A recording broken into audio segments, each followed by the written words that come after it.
There are some people who will tell you that to get good at video games, all it takes is to have good aim. And this sentence is not only very stupid, but it also shows how little the person saying stuff like this actually knows about the game. There are multiple factors that make up the entire skill of a player. There's the map knowledge, mechanical knowledge, the previously mentioned aiming skills, counting and noticing the ability usage of your and the enemy team, and of course positioning. If I wanted to teach you everything at the same time in the form of an ultimate how to get good at video game guide, this video would be stretched to a typical liminal documentary, and quite frankly I don't want to get too political here. So in today's episode I will focus on the infamous positioning, but if you want more guides about improving your gaming skills, then make sure to let me know down in the comments and subscribe. And now back to positioning. You heard it multiple times. It's the main buzzword you hear when you die first in a fight, it's the word you hear when you accidentally run into 5 enemy gamers, and it's one of the core misunderstood terminologies among bronze players. Yes, Robert, if your widow can't hit her shots, it doesn't mean her positioning is bad. To give some background of myself, so you don't need to spam silver cope in the comments, I was a grandmaster in Overwatch 1 through multiple seasons, and I can safely say that I know this and that if we're talking about the game mechanics. And that's also why I have prepared a short list of 3 heroes that are, in my opinion, best picks if you want to learn positioning in Overwatch. Each spot will be explained why and how this specific character is the best in this category.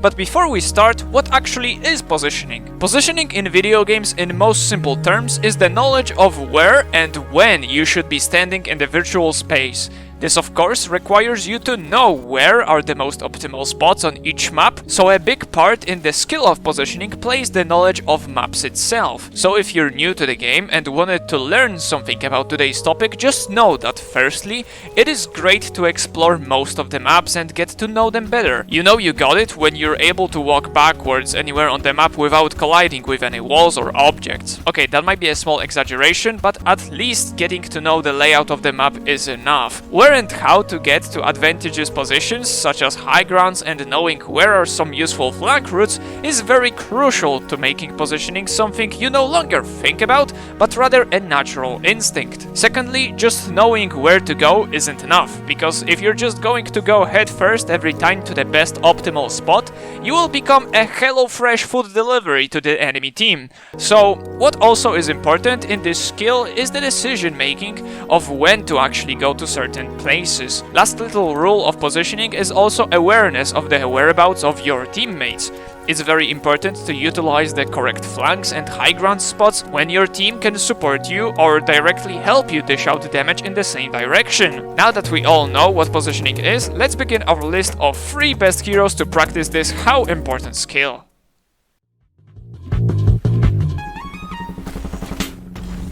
Hey, if I scared you a little with this spot, don't worry, not all picks on this list will be tank heroes. Sigma has to be one of the most position-reliant tanks out of the entire tank hero roster.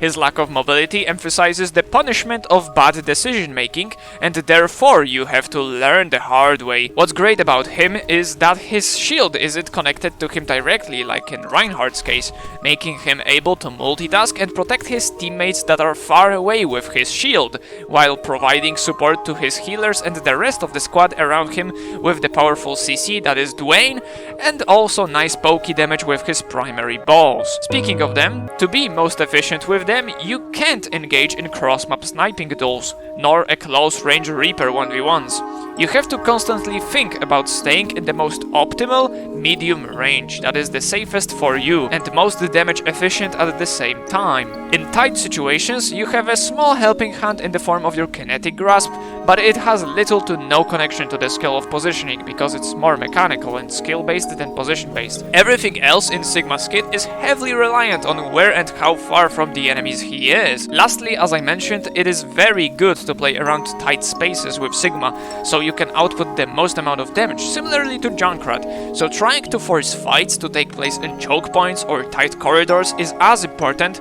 as not forgetting about your shield. But if you're looking for a more offensive playstyle, here's a spot for you.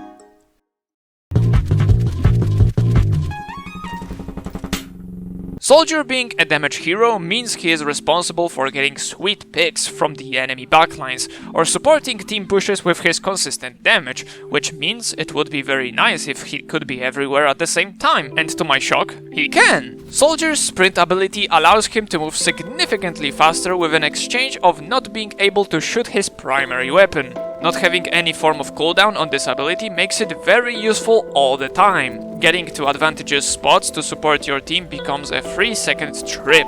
Flanking behind the enemy team and raining bullet hell at them is also very effective. And overall maneuvering around the entire map is one of the biggest perks of Soldier. He allows the player to learn how to be annoying by being literally everywhere and nowhere at the same time. Annoying pokes from above, getting assassinated with helix rockets from behind and grouping up with his team when it's necessary is all possible thanks to this one simple ability. There is practically no punishment for using it, so it also gives a lot of freedom to experiment and try out new spots all the time, making you unpredictable and in turn making your enemies confused and unprepared each time. There are many heroes in the damage category that also excel at everything I just mentioned, like Genji, who is the master of flanking with his wall climb ability and close range shurikens. There's also Sombra, who can traverse the entire map unnoticed, and there are some more of these. But Soldier is the best choice in this category because he has one additional safety net at his disposal that is self-healing. In case you go on a very aggressive flank that is out of reach to your support buddies, you can sustain yourself with it and become a small one-man army. Other position-reliant damage heroes don't have this comfort, making you more vulnerable, and that's why Soldier, rightfully so, deserves this spot on this list.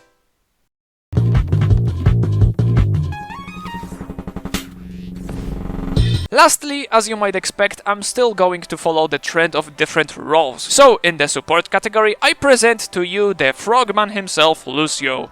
Personally speaking, all supports heavily rely on their positioning, as they don't need to care about flanking the enemies most of the times, but rather should be focused on finding that sweet spot behind your teammates, but not too far behind to not be useless.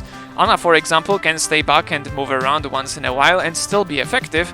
Moira can throw balls from a safe distance, and in case something goes wrong she just fades away, but Lucio has to be constantly around his teammates to be useful. Not only that, if you want to be even more useful, you need to find a spot for yourself in the front line to still be able to damage enemies with your primary fire and boobs. So that's why he tops down all the other supports in this positioning category. If you need more proof, the whole speed boost ability is strictly meant to dominate in the positioning field and gap close, or allow a safe escape for your team, which is purely your job, and to fulfill it, you must be aware of your teammates' health, where they are, where the enemies are, where is the safest spot to back into, if you got any walls nearby to utilize them for that mobility boost, and on top of that, make sure everyone is in range of your music aura.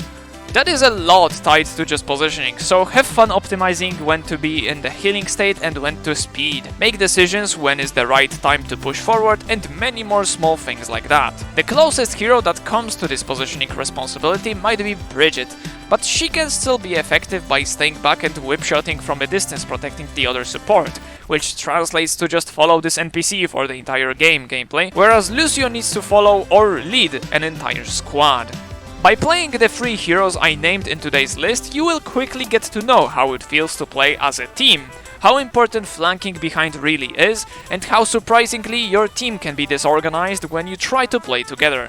Learning through mistakes and seeing what works and what doesn't will simply make you a better player, and those heroes are the best choices to start learning this skill. If you'd like to see more videos and guides like today's episode, make sure to like it below, and subscribe to not miss out on the wonderful content that is coming in the future. The Hanzo review is taking a little longer than I expected, but it will come eventually.